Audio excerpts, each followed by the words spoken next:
Hi, I'm Nicole. I am a trauma therapist and a certified trauma-informed yoga teacher. One thing that I like to talk to people about who have experienced trauma or have PTSD is the idea that yoga can benefit and actually help to heal some of the physical symptoms and the mental symptoms of PTSD. Um, I'll start by saying that anybody can benefit from having a yoga practice. And when I'm talking about yoga right now, I'm referring to the asana version of yoga, so the physical practice. There's lots of other facets that I think are just as important, but what I'm referring to when I speak of trauma yoga is what we're going to do physically. Yoga for anybody can help move fluids through the body, so it can help the immune system, the lymphatic system. It can help get toxins out. It can help with muscle strength and flexibility. It can help with mental clarity. It helps with heart health because a lot of what you're doing is focusing on breath. And specifically when we look at trauma, the way that it helps is first by releasing some of this trapped tension. So I have a whole other video on what is trauma and what happens in the body when somebody experiences trauma, but for the sake of today, we'll just talk about some of the symptoms that people experience. So when somebody has experienced a traumatic event, even if they don't have a full diagnosis of PTSD and they're not having flashbacks, they might still have physical tension and some trapped emotions and trapped feelings in their body. And when I mean trapped feelings in your body, the body holds tension and holds emotion. So if you've ever experienced something that startles you, you might get a tense response. And if you hadn't found a way to let some of it out, it can get stuck there. So when you've experienced chronic trauma, or chronic experiences that are startling to your system, your body will start to hold on to that tension. And you might notice tension in your chest, tension in your back, just from having either a cowered over response to trauma. So this is more of a protective stance. You're protecting your vital organs. You're keeping your head down. And this sort of movement will hold tension in your chest, and it'll also pull tension in your back because your back is going to be trying to pull you back up. People who respond more with an aggressive response or a attack response, they might feel tension in their back from lifting up their shoulders to almost kind of buck up to whatever the threat is. Some people will notice tension in their shoulders from having their shoulders hunched up by their ears. This is very common in our society for people that are just stressed. Even people that don't have an identified trauma experience, stress can just bring the shoulders up, and we notice tension here without even thinking about it. So you might want to start exploring trapped tension in your body. Now, people with other types of abuse, so sexual abuse or trauma like that, might have tension in their hips and their abdomen and their thighs, and that's just a response to the trauma. So that's all very normal, and we won't get too much into that right now. But when we look at how trauma can help physically, a lot of it just starts with being able to release some of the tension, and that's not the most of it. So releasing tension is great, but the body will kind of go back to natural patterns. It'll start to curl back in. You'll start to buck back up. Whatever the sensations are that you're used to doing or your body is used to doing, it will naturally go back into that response when you experience triggers or when you experience stress.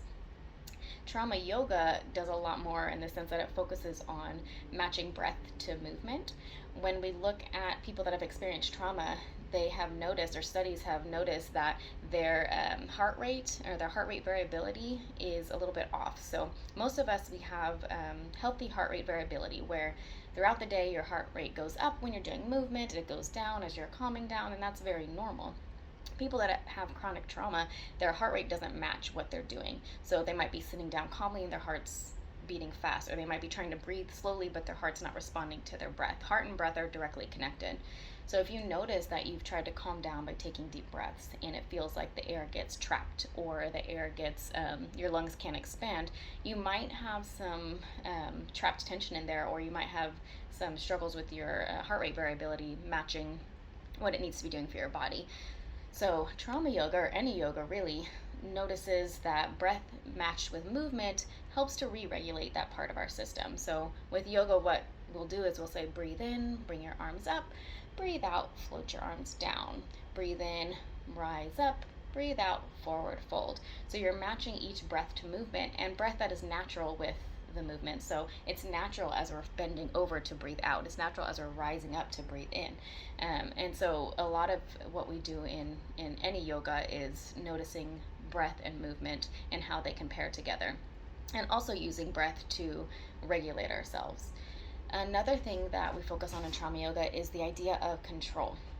A lot of regular yoga classes, this is one of the difference. A lot of regular yoga classes might focus on just here's the sequence and you follow the sequence as is.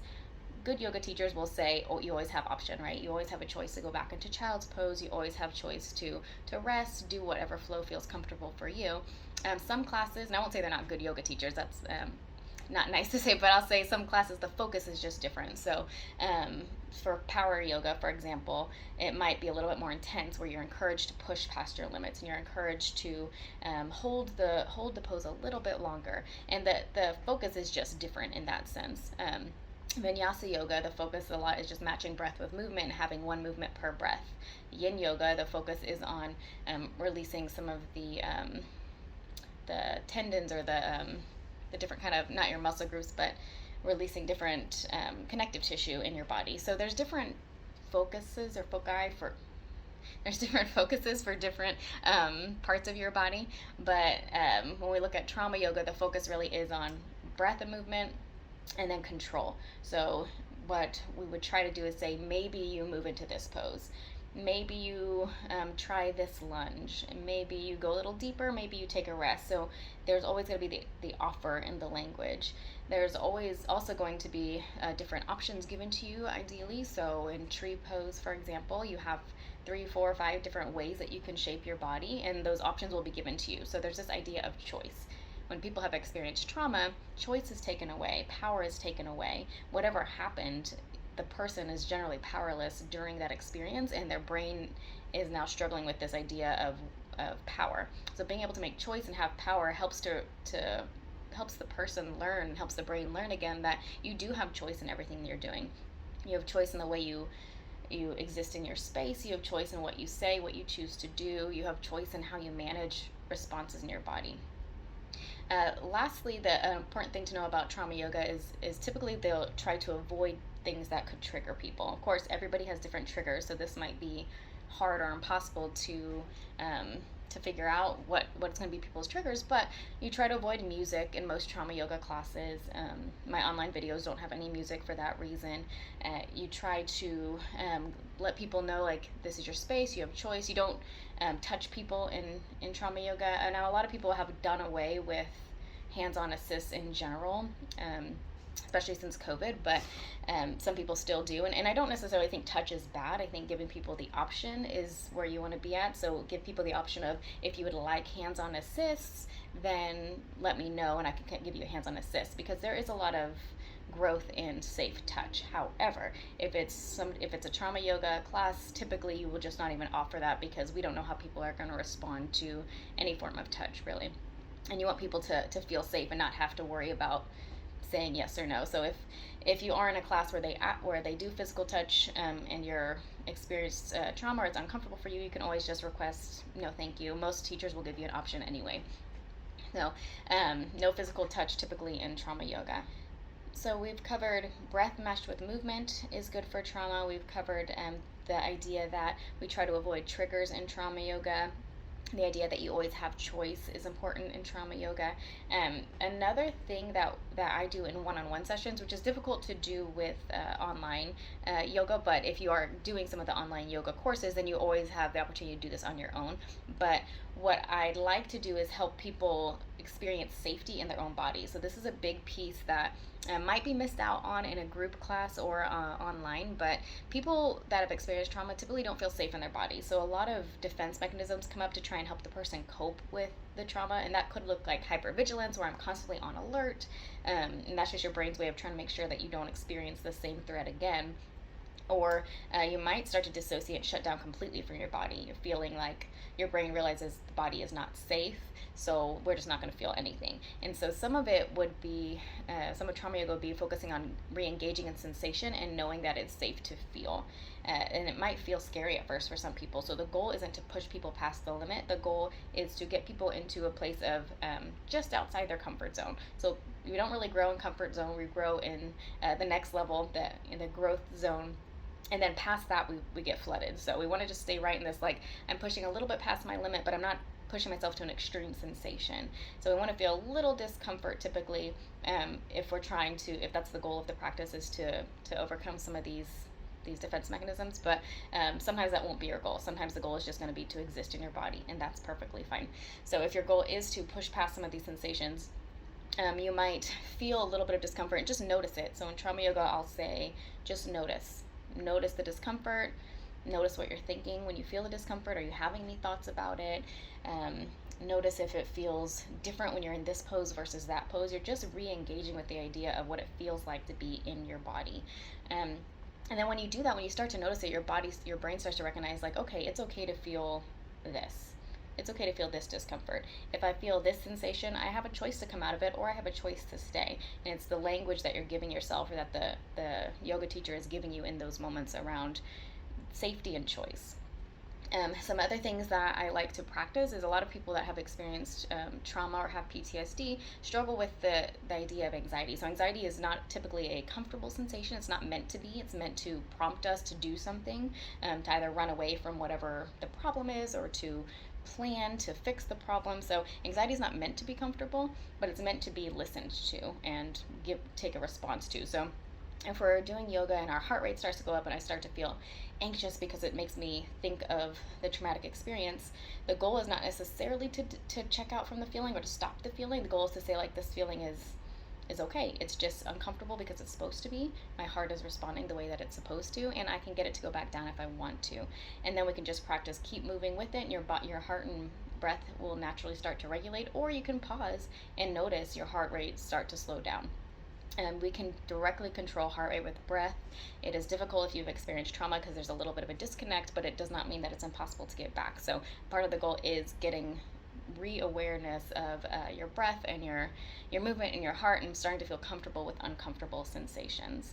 And at the end of yoga, typically there's a part of yoga called shavasana, which just means it's corpse pose. So your shavasana is the name of the pose, but you're laying there and kind of going into a meditative state. So one of the main concepts of the physical yoga is that if I move a certain amount and move these certain ways and get the tension out of my body, then I'm prepared for meditation.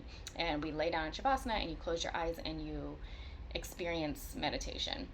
Meditation is typically difficult for people that have anxiety or trauma, because the idea of stillness is opposite of anxiety. Anxiety is a movement emotion. So when we are still, it starts to feel uncomfortable. So we can either choose to stay in shavasana and practice the discomfort, practice breath, and practice being still, or choose not to. So you can choose to, lay down, keep your eyes open, think about stuff, or you can choose to just sit up and end your practice at that point. So lots of choices. Eventually the goal, being able to feel comfortable with discomfort, being able to breathe, match breath to movement, being able to prove to yourself that you have choice, and being able to get out some of that trapped tension.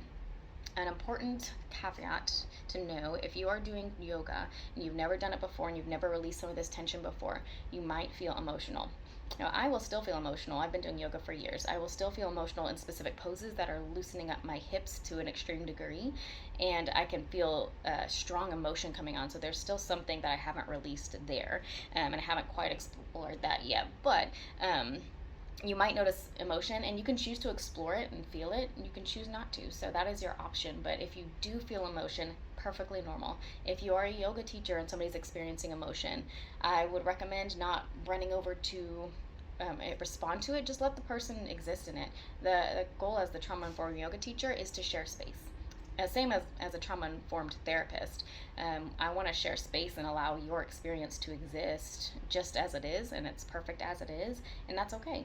And so if you experience emotion and you experience resistance and you experience tension, you experience a release, all of that is okay, and it's what your body is trying and needs to do. So that is my little quick talk on what is trauma-informed yoga. I hope that's helpful. I do have plenty of videos on trauma-informed yoga. I will be sending out some more. I also have a video on what is trauma. I also have some meditations that can help with trauma. So even just regular anxiety as well, or people that have any sort of tension that they're trying to release. So feel free to check those out. If you like this, please give it a like. Please share with people you think might be helpful. And if you'd like more videos like this, please comment and let me know what you want to see. All right, thanks.